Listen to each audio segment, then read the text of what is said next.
Boa noite. A barbárie nos presídios do Maranhão é o ponto alto de uma crise cujos sintomas já vinham se manifestando desde a década passada. Segundo dados da segurança daquele estado, entre os anos de 2000 e 2013, os homicídios em São Luís e na região metropolitana cresceram 460%. Pode ter contribuído para isso, para esta epidemia de violência, o fato de o Maranhão ter a menor relação de policiais por habitante no Brasil. Um policial para cada 710 moradores. A violência que tomou conta do presídio de Pedrinhas, no Maranhão, reflete um problema que atinge quase todos os estados do Brasil e revela as dificuldades de um sistema que tem a quarta maior população carcerária do mundo. Não bastasse isso, há no país mais de 150 mil mandados de prisão esperando cumprimento. Só em nosso estado são 9 mil. Onde prender essa gente toda? E após a divulgação das imagens de presos decapitados durante uma rebelião no presídio maranhense, a ONU pediu hoje uma investigação para identificar os responsáveis e apelou a que a ordem seja instaurada em penitenciárias de todo o país. A governadora Rosiana Sarney acaba de acolher e até pedir socorro à União. Entre haver uma intervenção forçada e este ajuste, a governadora Rosiana está preferindo o ajuste. Pediu água. A União terá que socorrer o Maranhão. Só em 2013, 59 presos foram mortos em Pedrinhas devido a rebeliões e confrontos entre facções criminosas. Vindo para o cenário local, nós temos o Presídio Central, em Porto Alegre, que já foi apontado como o pior da América Latina. O assassinato de presos dentro do Presídio Central estaria sendo investigado pela Justiça, o que eu estranho muito, que a Justiça investigue. Estranho mais ainda que a Justiça acuse. O meu querido amigo Dr. Sidney Brizuska transformou-se em promotor nas últimas 24 horas, acusando. Eu estive no Presídio Central 3 vezes este ano e caminhei pelo Presídio Central, não é absolutamente nenhum paraíso, pelo contrário, mas está melhor do que há um ano, quando também todos estivemos lá.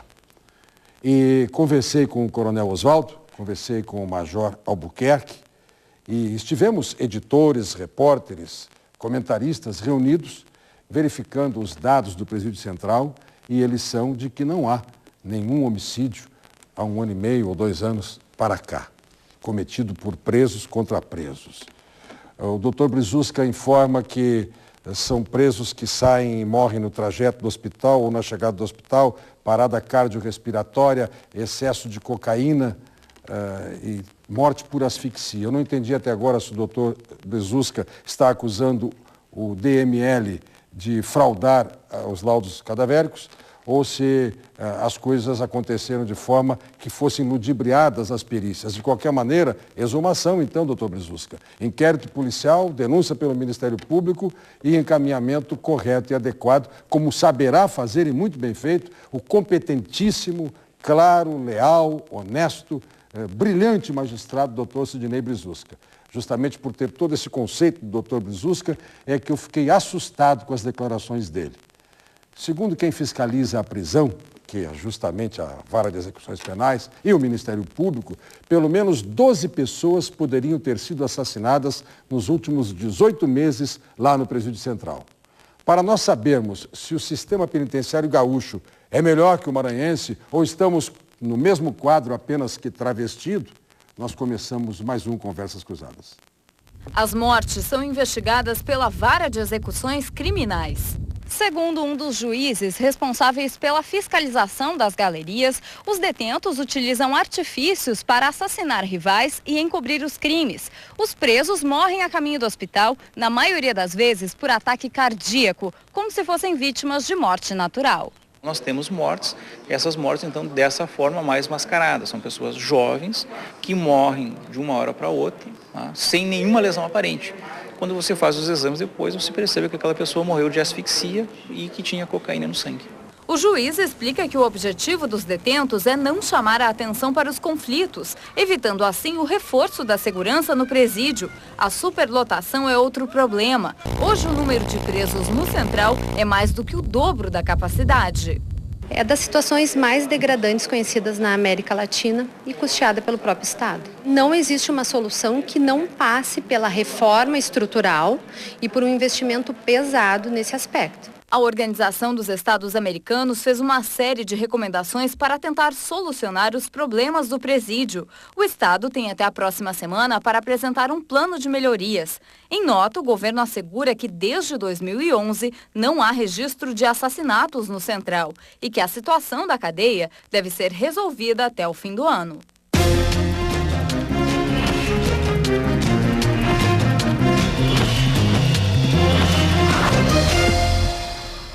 Convidados do programa, o juiz corregedor do Tribunal de Justiça de nosso estado, responsável pela área de execução penal, Eduardo Almada.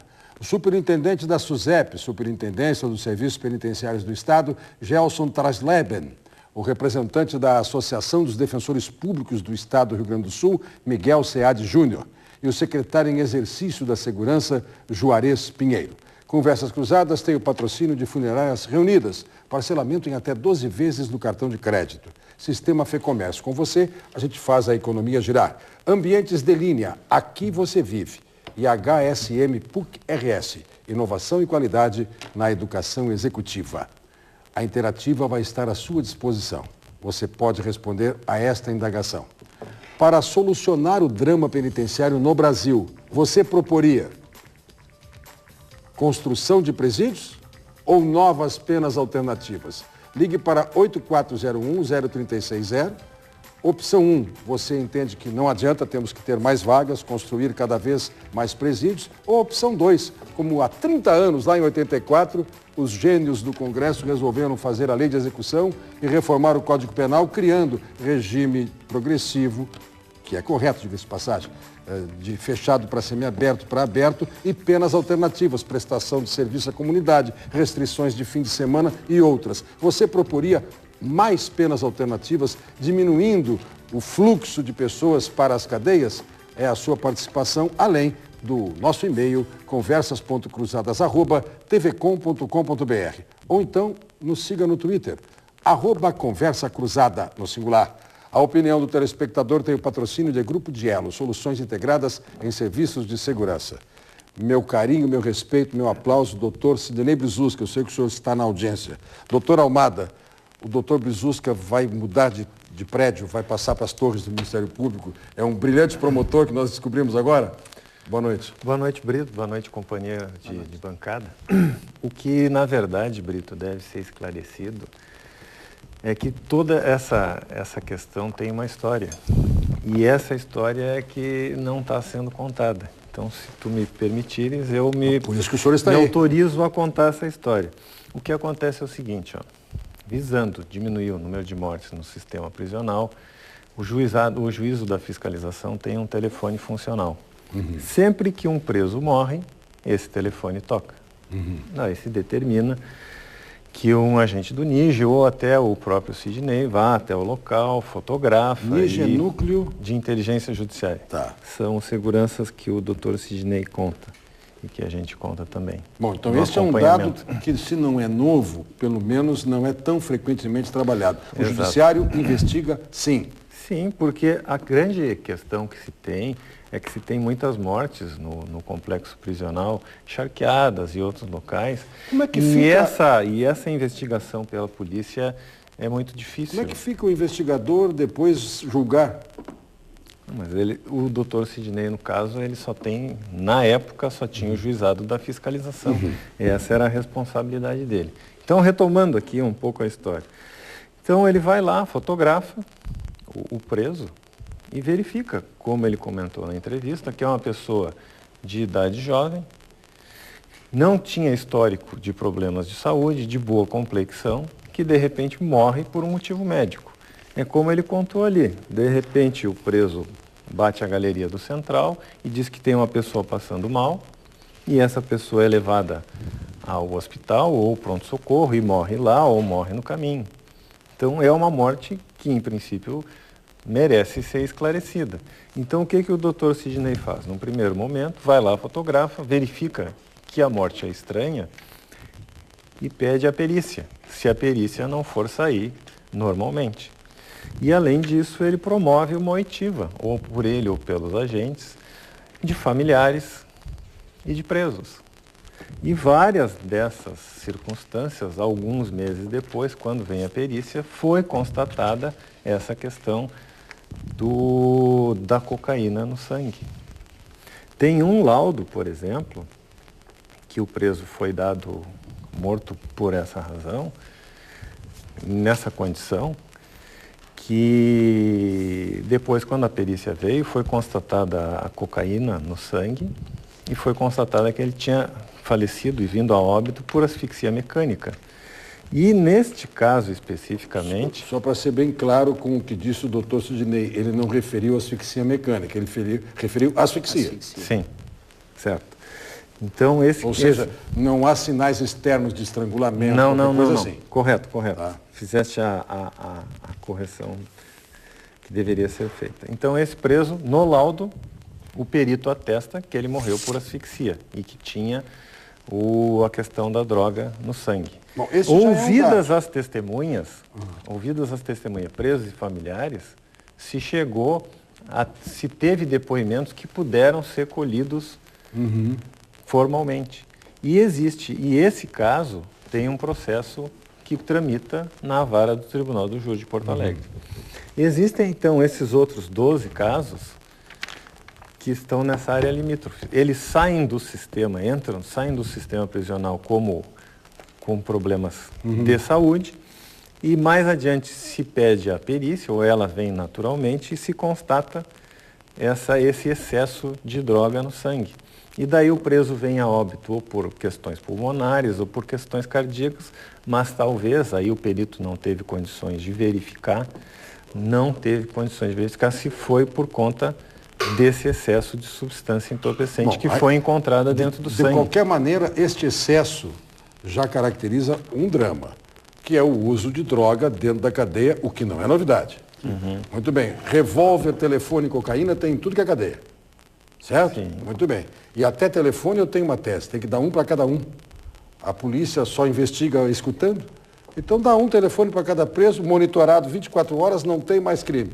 Todo mundo vai saber o que cada um está fazendo. Mas tudo bem, até reproduzindo uma experiência inglesa, onde há uma cadeia, inclusive com lan house, recebe um cartão e tem 1 hora por dia para usar a internet. Muito bem, e não tem mais motim. Agora, sem dúvida, a morte por overdose de 12 jovens aí de 21 anos, como disse o doutor Sidney, em média a idade deles, já é um drama, é um caos, é um assassinato que nós todos estamos cometendo. Agora, nenhum dos casos, salvo este que está lá na vara do júri, o Ministério Público teria oferecido denúncia? Sim, ofereceu denúncia e ela foi recebida, o processo está tramitando normalmente. De quando é esse caso? Casos, não tem essa informação para te dar. Nos outros casos, a par do laudo duvidoso, não conseguiu-se colher essa prova testemunhal. O que é laudo duvidoso para o senhor? Não, é que esse laudo que eu estou te referindo, o perito atestou a asfixia na morte. Nos outros laudos, ele sempre atesta, nos outros laudos que eu tive a oportunidade de examinar, sempre há uma causa natural. Nesse que eu me lembro agora é de embolia pulmonar. Tinha a questão da droga, da overdose, mas a causa-morte, atestada pelo perito, era embolia pulmonar. Noutros casos, foi questões cardíacas. E teria uma explicação técnica, segundo diz o perito ali, que essa morte poderia ser causada por um consumo excessivo e por longo tempo da substância entorpecente. Mas aí a gente teria que ver com o próprio perito se isso não está dentro de uma área limítrofe, que também poderia configurar essa, digamos assim, essa acusação do Dr. Sidney. Bom, mas de qualquer maneira, não há 12 homicídios. Há uma hipótese de que tivesse havido um homicídio. Há um, sim, que está na vara do Tribunal do Júri. Ainda não temos e 11 decisão. casos, então, suspeitos. Muito bem, 11 casos suspeitos. Tecnicamente, 11 casos suspeitos, todos eles lastreados por laudos do DML dizendo que foram mortes naturais. Sim. Correto? Muito bem. Então, tecnicamente, examinado até a materialidade do crime, a administração do Presídio Central não nos mentiu quando nós, jornalistas, visitando o Presídio Central há 40 dias, ouvimos do Coronel Oswaldo e do Major Albuquerque, aqui, desde 2011, não acontece nenhum homicídio. Tecnicamente correta a informação. Muito bem? Nós atribuímos essa questão a que a base teria que ser auditada. Essa base de informação, porque o preso saiu do sistema para ser atendido por um problema médico e acabou vindo a óbito nesse interregno. Existem muitos casos que no sistema do Estado o preso é dado como foragido, mas a gente sabe, por outras coisas, por outras questões, por outras investigações, que ele veio a falecer. Ah, bom, como há, por exemplo, ainda presos hoje trabalhei... do semiaberto. Então, na verdade, o que se faz é que não se diz que o Estado esteja errado ou não, é que a base com que eles se baseiam para dar essa informação tem que ser devidamente criticada. Eu acho que é isso que o Sidney está fazendo. Ainda hoje trabalhei um dado divulgado pelo senhor.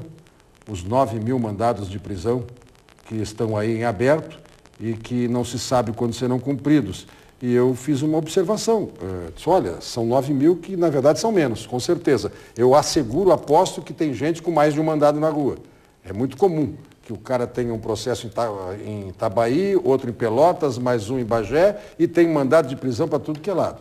Assim como tem morto, que a gente dá como foragido, tem preso com mandado de prisão para ser encontrado, por outros processos. Tanto é que na soltura, quando o senhor expede o alvará de soltura, o senhor diz, se por algo não estiver preso, ou seja, se por outro motivo não estiver preso, solte-se fulano de tal. É possível que alguém esteja preso por mais de um processo, pedido por outro. Como também nesses mandados de prisão, tem até pensão alimentícia impaga, gerando mandado de prisão. Mas não há nenhuma dúvida, se não são 9.000, são 7.500, são 8.000 mandados. E nós não temos onde botar. São 9.700, são quase 10.000. E hoje os mandados de prisão são um pouco diferentes, né? Porque os mandados de prisão são alimentados... Nacionalmente até? Nacionalmente. É o Banco Nacional de Mandados de Prisão do Conselho Nacional de Justiça. Então esse dado é de lá. Muito bem. A Defensoria Pública tem aí 12 clientes que morreram.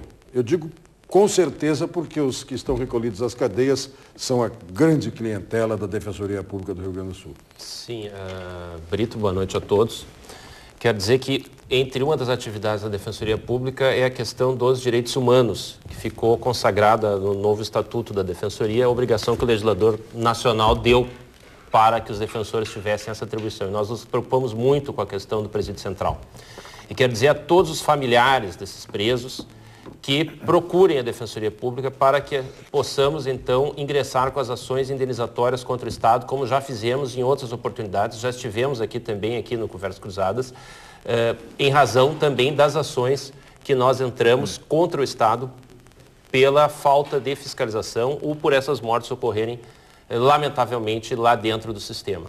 Mas eu gostaria de responder a pergunta, ajudar os telespectadores, e eu vou dizer o seguinte: para nós, as duas respostas estão certas. Referindo-se, tem gente que pegou a TV agora, referindo-se à interativa que estamos fazendo. Nós precisamos de presídios modernos, mais presídios modernos, em mais localidades, perto da comunidade, diversificados, e precisamos de penas mais alternativas, precisamos afastar essas pessoas. E, fundamentalmente, por que acontece isso aí? Porque nós misturamos presos definitivos, em torno de 1.900 presos definitivos no Presídio Central, com aqueles provisórios. Então, na verdade, os provisórios são recrutados pelo sistema dos definitivos. E aí, ou eles aceitam fazer parte desse sistema, ou eles acabam sendo executados. Seja lá dentro, seja logo após, quando eles têm que ir para o semiaberto, ou para o aberto, ou mesmo quando são absolvidos. Esse é o grande nó que nós temos. Nós recrutamos, o sistema vai se alimentando. Nós somos um Maranhão num outro aspecto. Não é de forma escandalosa. É as mortes miúdas que vão acontecendo de uma forma ou de outra, seja dentro ou seja fora. De qualquer forma, é nosso papel responder à sociedade esse caos que acontece com ações indenizatórias contra o Estado, que lamentavelmente acaba gerando custo. O Estado não investe, vai ter que no fim pagar aos familiares dos presos uma indenização por não ter conseguido manter eles de forma ilesa. Tivéssemos uma quinta cadeira para convidados, certamente o Ministério Público estaria aqui. Lembrando que tem ações civis públicas já com procedência e até em nível de tribunal, determinando ao Estado criação de vagas, construção de vagas e tudo mais. É a vez, então, de o Poder Executivo responder no nosso Conversas Cruzadas. Secretário em Exercício de Segurança, Juarez Pinheiro, o que tem a dizer de todo esse quadro? Boa noite, Brito. Boa noite, telespectadores.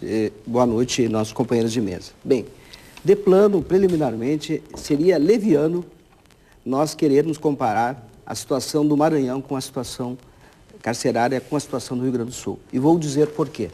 Nós estamos aqui no Rio Grande do Sul, na casa prisional, que tem os maiores problemas, que é o Presídio Central, que inclusive recebeu, por força de uma medida cautelar da OEA, do Organismo de Defesa dos Direitos Humanos da OEA, um pedido de providências. Este presídio central, desde o início do nosso governo, nós dissemos que nós iríamos dar a ele uma nova destinação. Nós sempre afirmamos que, ao final de 2014, não vai haver mais nenhum detento provisório ou que esteja cumprindo pena lá dentro do presídio central, e vamos dar uma nova destinação. E nós não estamos dando discurso. O senhor está usando detento como sinônimo de preso? Não, de preso. Eu quero dizer não que está seja provisório. Com detenção. Não, nós aqui no Rio Grande do Sul, diga-se de passagem, não temos preso em delegacia, como os outros estados têm. E tu, muito tempo como promotor, nativa, hoje continua como jurista atuando, sabe que o Rio Grande do Sul não tem preso em delegacia. Mas o que eu quero dizer é o seguinte: uma das metas centrais do nosso governo era eliminar a forma como funciona o presídio central. Nós vamos dar uma nova destinação ao presídio central. Bem, como vamos comparar um estado que diminuiu o seu sistema prisional... Eu vou chegar lá, Brito. Eu já chego lá. Nós tivemos aqui, no nosso período de 2011 a 2013, apenas 15 ocorrências de morte naturais. Com base em quê? Com base no princípio da legalidade, nos laudos feitos pelo IGP. Senão, se eu vou aqui colocar em questionamento os laudos dos médicos do IGP, então a conversa vai ser de outro teor. Tá? Quer dizer, nós tivemos 15 nesse período de 2011 a 2013. No período exatamente anterior, nós tivemos 45. 45 no período anterior, 3 anos, e tivemos 15 no período 2011 a 2013. O doutor Brususka, ele levanta um caso, realmente que merece, e o nosso magistrado aqui, com toda a serenidade que ele caracteriza e que por isso o faz respeitado na sociedade gaúcha, colocou a questão bem. O doutor Brususka cometeu aqui ele acusou que tem um caso que realmente está subjúdice, está sendo avaliado, e é esse que o doutor colocou, o nosso magistrado colocou, que significa o quê? Ele tinha realmente 3 substâncias, esse detento, 3 substâncias alucinógenas, tinha ingerido inclusive cocaína, e a morte foi por asfixia. Tinha num braço, apenas 2 arranhões, um de 19 milímetros e outro de 38 milímetros. Mas existe, Brito, um procedimento judicial que está tramitando. Só que o doutor Brususka... Se está tramitando, tem autor apontado, inclusive. Não, está tramitando, sim, mas não foi julgado. Não, mas tem denúncia, tem denúncia. Réu. Tem um. Houve apuração e tem... Não se pode comparar um com 12. Quer dizer, depois o doutor Cirlei Brususka é assim, e tem outros casos. Então, se tem outros casos, ele tem por obrigação, frente à sociedade gaúcha, de apontar quais os outros casos. Porque esse realmente, ele apontou. Faço justiça, que ele disse o nome dessa pessoa que pretende, segundo a sua visão, porque não houve julgamento, quer dizer, que ninguém pode ser acusado de cometer um delito sem que haja o devido julgamento, o devido processo legal. Para o IGP, o IGP disse que essa pessoa que estava encarcerada, não sei se é provisório ou preso ou que tinha com pena definitiva, ele tinha ingerido cocaína e outras 2 drogas e tinha 2 arranhões no braço direito. Então, com base nisso, ele foi dado como uma morte por asfixia. Asfixia não é esganamento, porque esganamento ficariam marcas, não ficaram marcas. Então, realmente é uma situação polêmica que pode ter sido ou não homicídio. Ali, o doutor Brzuska, ele já avança, quando ele afirma que é homicídio, ele já está julgando quando ele não é o juiz da causa. Já é um equívoco. Mas talvez ele esteja atuando, nesse caso, como um lutador social pelos direitos humanos. E aí eu entendo. Agora, dizer que há mais 12 homicídios, isso é uma irresponsabilidade, isso é uma inverdade, e isso obriga que o doutor Brzuska apresente à sociedade gaúcha os nomes de quem são os outros. Porque se ele sabe que existe, ele deveria apontar. Bem, mas eu queria, então, essa foi uma questão que eu precisaria esclarecer, mas eu queria dizer, Brito, que nós vamos até o final do ano, e respondendo agora o teu questionamento, nós vamos realmente chegar ao final do ano com a construção de 500 vagas na Penitenciária Estadual de Montenegro. Está no fim, nós estamos com 90% da obra pronta. 90%. Falta uma questão de saneamento resolver, esgoto. A Penitenciária Estadual de Nuno Soares. Tem vaga aberta não ocupada ainda.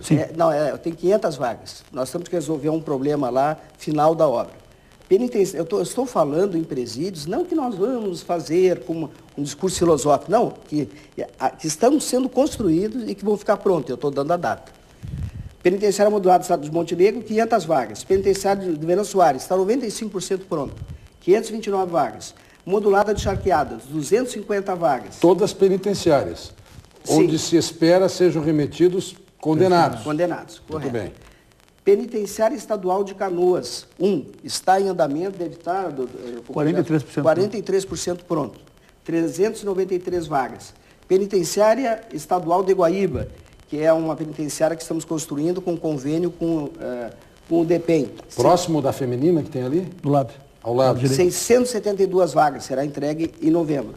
E teremos um complexo em Canoas, com equipes multidisciplinares, uma nova lógica de casa prisional, que são 3 presídios, 2, 3 e 4, 805 vagas cada um, dando um total de 2.415 vagas. Isto representa, tudo nesse ano, 4.759 vagas. Hoje nós temos no presídio central em torno de 4.470 presos. Então, nós estamos demonstrando de forma cabal que nós não vamos apenas atender aquilo que o Organismo de Direitos Humanos da OEA nos solicita, que é melhorias, todas aqueles pedidos nós recebemos com respeito, recebemos com serenidade, mas nós vamos muito além, Brito. Nós vamos muito além. Nós vamos dar uma nova destinação para o Presídio Central. Daí tu me perguntaste, qual a destinação que será dada? Museu Histórico. Seremos vistos. Porque, Brito, eu quero te dizer, encerro essa intervenção aqui, dizer o seguinte. É um museu Porto histórico, Alegre, é isso? não, eu queria te fazer um comentário que é triste. Porto Alegre, que tem 1.400.000 habitantes, só Porto Alegre, representa 25% dos homicídios do estado, que tem 11 milhões de habitantes. Como é um princípio lógico do processo penal, o preso tem que ficar próximo da família para facilitar a sua reinserção social, a sua ressocialização. Então, Porto Alegre, de uma forma ou outra, seja lá naquele local, seja em outro, terá que ter, porque representa, doutor, 25% dos homicídios histórico, é uma média histórica, uma série histórica do Estado. Então tem que ter um presídio. Agora, que presídio? Daí nós vamos ver. Não vai ser nada parecido com o que é hoje o Presídio Central. Gelson, que está lá na ponta, na operação, uma operação que já é atípica, né? Uma operação que soma agentes penitenciários com policiais militares, e a chegada dos PMs ao Presídio Central e aos demais, de onde já saíram, foi lá em 94, naquele motim, e o governador Colares, por 6 meses foi o convênio, colocou lá a Brigada Militar, o que é uma contradição até institucional. Mas eu digo, com toda honestidade, no momento atual, na realidade que temos, não nos tirem a Brigada de lá, pelo menos por enquanto. Pelo menos por enquanto. O que a SUSEP teria a propor nessa destinação ainda incógnita do Presídio Central? Boa noite, Brito. Boa noite, doutor Miguel, doutor Almada, meu secretário, Juarez Pinheiro e telespectadores deste programa. Primeiro, antes de responder o teu questionamento, eu faço questão de frisar que não somos, doutor Miguel, um Maranhão em proporções menores, porque eu estive em 2009, eu e o atual diretor da penitenciária de alta segurança, a pedido do diretor do DPEM à época e do governo do Maranhão, né, fazendo não digo uma intervenção, mas uma consultoria, acho que por 15 dias, nessa penitenciária de Pedrinhas, uma penitenciária nova que estava começando a seria utilizada. Bom, eu tive a oportunidade de conhecer o estado do Maranhão e a realidade prisional daquele estado. Primeiro, o Maranhão tem em torno de 7 mil presos, 382 agentes penitenciários. Os demais servidores que trabalham nas penitenciárias são servidores terceirizados sem uma formação. São servidores que são contratados, eu diria quase que, inclusive muitos sem curso de vigilantes. Né? E o sistema penitenciário do Maranhão, com todo respeito aos meus colegas que administram o sistema prisional, né, não é tratado com a seriedade que precisa. O Rio Grande do Sul, eu faço questão de frisar, temos à frente do Presídio Central a Brigada Militar desde daquele motim de 94, de 8 de julho, vem desempenhando um excelente trabalho dentro do sistema prisional, administra a PED, administrou a PEC e a PASC.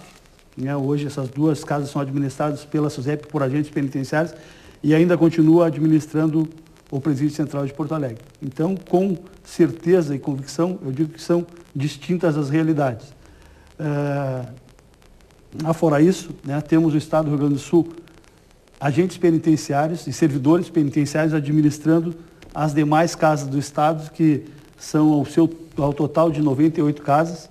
Né, e o doutor Almada há pouco esteve no interior do Estado e sabe que a realidade, teve a oportunidade de ver a realidade do nosso interior, é muito distinta, inclusive, da realidade da Grande Porto Alegre. Eu diria que muito disso se dá porque temos servidores de carreira. A SUSEP existe há 40 anos, é uma instituição séria e firme em desempenhando as suas funções. É lógico que o Presídio Central não é e não está como nós queríamos que estivesse. Por isso estamos trabalhando nas construções de novas casas para atender a essa população que lá está. E é importante, eu entro nessa questão da pergunta, quando é perguntado se deve-se investir em novas penitenciárias ou penas alternativas. Eu te diria, usando o princípio do SUS, que o sistema prisional tem que copiar, sim, o sistema do SUS. Exemplo do que ocorre quando uma unidade básica atende ali uma gripe, um complexo um pouco intermediário atende um doente também intermediário e um hospital de alta complexidade atende um doente grave. Pegando a expertise da saúde, para o sistema prisional, eu diria que nós teríamos que ter, e conforme já está dito em lei, que em cada comarca se tem ali uma cadeia pública, né? Que se ali tivéssemos uma penitenciária não, mas uma cadeia pública de pequenas proporções, que aquela população pudesse atender aquele preso daquela região. Quando a sua com um envolvimento maior, com uma maior periculosidade num presídio regional, e se tratando de um preso de alta periculosidade numa casa que atendesse a esse preso. E sendo feita, e eu pego o gancho do Dr. Miguel, concordo com ele nessa situação, que nós deveríamos sim classificar e separarmos os presos por pena, né, e também por condenações, para que se pudesse se efetivar a individualização da pena. Nós começamos esse processo no interior do Estado do Rio Grande do Sul, já temos esse processo em andamento em 60% das casas do Rio Grande do Sul com os presos classificados. E também digo, doutor Miguel, aproveito esse gancho, né, nós sabemos também da potência e da influência da Defensoria Pública. Eu também gostaria de ter um defensor público atendendo somente ao sistema penitenciário para cada casa. Não é a realidade que nós temos, né? O senhor, enquanto membro da associação, sabe que também comunga desse mesmo pensamento, que tivesse... Hoje nós temos defensores fazendo, como eles mesmos dizem, muitas vezes a clínica geral atende várias situações. Eu gostaria de ter, sim, um defensor público atendendo uma casa prisional que fizesse ali a execução penal. Com certeza o retorno para a sociedade seria bem melhor, mas nós...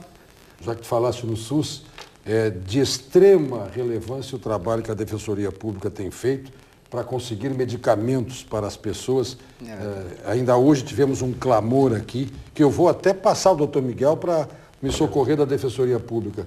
Uma família que está na justiça para obter um medicamento indispensável para tratamento de câncer, um cidadão que já está há 4 meses esperando e os médicos atestando a cada semana o avanço dos tumores e tudo isso.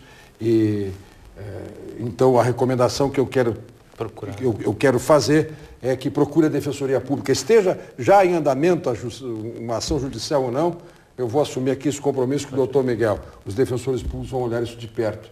Eu digo mais, Gelson, eu defendo o seguinte: o Estado que julga e que acusa tem que defender no mesmo nível, no mesmo padrão de prerrogativas, de garantias até remuneratórias, institucionais, físicas. Onde houver um promotor tem que haver um defensor público, ou então a balança desequilibrou. É verdade, e é isso que o Ministério da Justiça tem feito e apoiado as defensorias de todo o Brasil. Nos últimos 3 anos, as defensorias do Brasil tiveram um crescimento em estrutura e pessoal, apoio do Ministério da Justiça significativo. Nunca houve um bloco tão grande, 40 minutos no primeiro bloco, o que vai nos levar, o telespectador já está acostumado, a os próximos 3 blocos serem legítimo pinga-fogo, mas nós precisávamos dar esse mergulho. Nós já voltamos e você responde. Para a solução do problema carcerário do país, você proporia construção de presídios na primeira opção ou novas penas alternativas? Coloque aí mais tornozeleiras eletrônicas, mais gente fora da cadeia para ganharmos vagas e melhorarmos a operação com aqueles que estão com as suas penas em execução. 8401-0360, opção 1 para construir presídios, opção 2 para novas penas alternativas. Não temos a chance que o doutor Miguel defendeu. As 2 respostas estão certas. Então, opte por uma delas, por favor. E venha com a gente. Já retornamos.